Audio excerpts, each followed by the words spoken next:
We will 100% build the wall. Remember that? It was one of President Trump's top campaign promises. 9 months after taking office, that promise is closer to reality. 8 prototypes are now up in California, and tonight we're getting an up-close look at what could someday line the U.S.-Mexico border.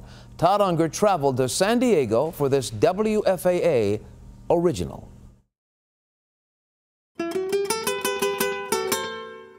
The best way to get perspective on what a new border fence may look like is from 100+ feet in the air. Tijuana, Mexico in the background, California in the foreground. So obviously this is oven concrete. Now we can test them, evaluate them. Eduardo Olmos has been a Border Patrol agent for a decade, but for the past month, he's been tasked with watching 6 U.S. contractors build 8 different prototypes of the future. So for the ones that people might look at and see, well, you can't see through them, we might have cameras on the other side. Each is about 30 feet tall. 4 of the structures are concrete, 4 others more abstract, one even topped with what looks like spikes. If this all looks a little bit cluttered, that's because it is. The government only gave each company a 65 by 65 foot plot of wasteland to turn those sketches into reality. Whether it's illegal immigration, narcotic smuggling, whatever that threat may be. On the day we visit, the chief of the San Diego sector is in the midst of a press scrum, reporters demanding to know which design is the favorite. Conceptually, what we may have is we could have a singular design that is going to be utilized in some segment along the border, or we may have a combination of the designs. But just a couple of miles away, the prototypes draw skepticism from those on the other side. I believe it's a different ways to fix all the problems. 5 days a week, Emilio Buscamante legally crosses from his home in Tijuana to the States for a job at IHOP. What his community sees being built, he simply doesn't think it'll make a difference for those coming illegally. If I don't have no papers and I saw the wall, hey, if I want to cross, I'm going to cross one way or another.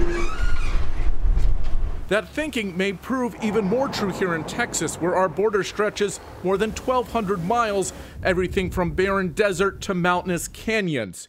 Do any of these designs actually make sense for us? Well, I don't know how anybody is going to put a wall there other than to just blow up the rocks, excavate them, and create a level surface. Michael Evangelista Isaga runs a major Texas construction company that actually put in its own bid to build a prototype, but was passed over. Most of the companies lifted our designs. They released those now infamous sketches that you may have seen months ago.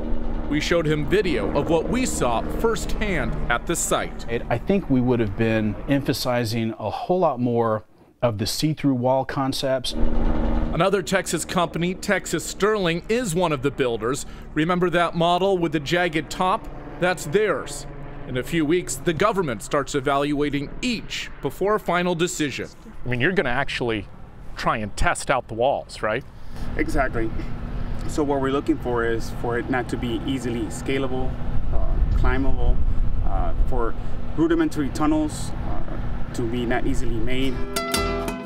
Of course, agents admit smugglers can always dig deeper. One reason manpower and surveillance are just as important. Congressional funding for all of it remains up in the air. The same place you can see for yourself what the future of border security may look like. Even if this does ultimately get approval, it likely won't be until next year that we would see any widespread construction. And even at that point, the potential impact, many argue, is still a big question mark. Reporting on the border tonight in San Diego, I'm Todd Unger, Channel 8 News. White House officials have suggested the entire wall project could cost between $8 to $12 billion. A Department of Homeland Security assessment concluded that the cost could be as much as $21 billion.